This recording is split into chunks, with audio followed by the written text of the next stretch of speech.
Le paludisme fait des ravages au Cameroun, avec environ 6 000 décès signalés chaque année, représentant entre 14 et 17% des décès enregistrés dans les établissements de santé, selon le Programme national de lutte contre le paludisme. Toutefois, l'Organisation mondiale de la santé estime que le véritable bilan se situe autour de près de 11 000 décès, en tenant compte de ceux qui surviennent en dehors des structures de santé. Cette maladie demeure la principale cause de consultation et d'hospitalisation au Cameroun, qui fait partie des 11 pays qui supportent 70% du fardeau du paludisme dans le monde, touchant particulièrement les enfants de moins de 5 ans et les femmes enceintes. Le Programme national de lutte contre le paludisme rapporte une incidence hospitalière de près de 113 cas pour 1000 habitants, d'où l'urgence de la participation de toutes via le cadre multisectoriel pour l'implication de tout un chacun pour l'élimination de cette pathologie qui n'est pas seulement une affaire du ministère de la Santé publique, mais d'autres ministères sectoriels qui sont impliqués dans cette lutte. Parce que quand tu regardes le poids démographique de l'ensemble de ces catégories-là, tu te rends compte qu'on ne peut pas les oublier, on ne peut pas les négliger, parce que c'est un capital humain à préserver. Les personnes handicapées, c'est 15%. Dedans, on retrouve des femmes enceintes. Les populations de la savane, c'est dans les 4%, 5%. Les populations 4B. On travaille en matière de lutte contre les maladies évitables. Et comme maladie évitable, nous avons des maladies telles que les fichiers obstétricales, telles que le paludisme, telles que la choléra, la diarrhée. Il s'agit de toutes ces maladies qui peuvent être évitées par la promotion des gestes qui peuvent sauver des vies. Sous direction de la sensibilisation et de l'éducation environnementale, qui a un bon réseau dans les établissements secondaires, un bon réseau donc de clubs des amis de la nature, des clubs d'environnement.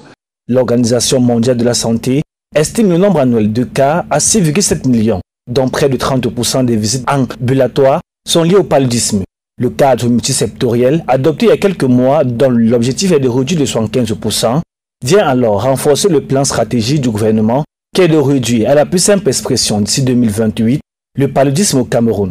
Bien sûr, l'engagement politique au niveau national et communautaire pour mobiliser les financements et les autres ressources nécessaires, l'utilisation stratégique de l'information pour prendre des décisions et pour mener des actions programmatiques, et le choix des meilleures directives politiques de lutte et puis la coordination de la réponse. Dans le pays, on a signalé ces 5 dernières années une augmentation sensible des tests de diagnostic du paludisme chez les enfants et des traitements préventifs administrés aux femmes enceintes. En outre, l'utilisation de moustiquaires imprégnés d'insecticides s'est rapidement élargie chez l'ensemble de la population exposée au paludisme. En effet, avec un taux de prévalence de 26,1% en 2022, plus de 2 millions de cas avec 17 056 décès dus au paludisme en 2023, le Cameroun fait partie des pays ayant le plus lourd fardeau dans le monde. Ce n'est donc pas un hasard si l'Organisation mondiale de la santé et autres partenaires comme Impact Santé Afrique ont choisi de s'investir aux côtés des autorités sanitaires pour dire zéro paludisme. Notre première priorité est de sensibiliser le plus grand nombre de ministères sur l'importance de leur rôle dans la lutte contre le paludisme. C'est vraiment prendre ce document qui vient d'être validé au Cameroun et le vulgariser, le diffuser et assurer que les ministères sont au courant. Il est à noter que plusieurs actions ont été menées jusqu'ici pour venir à bout de cette maladie. Des actions qui se sont révélées insuffisantes et parfois inadéquates au regard du contexte sociopolitique des pays touchés et de l'accroissement des populations cibles.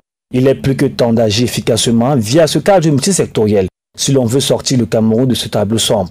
Les ministères se sont fermement engagés à intensifier la lutte et avancer vers l'élimination du paludisme. Le temps est donc maintenant.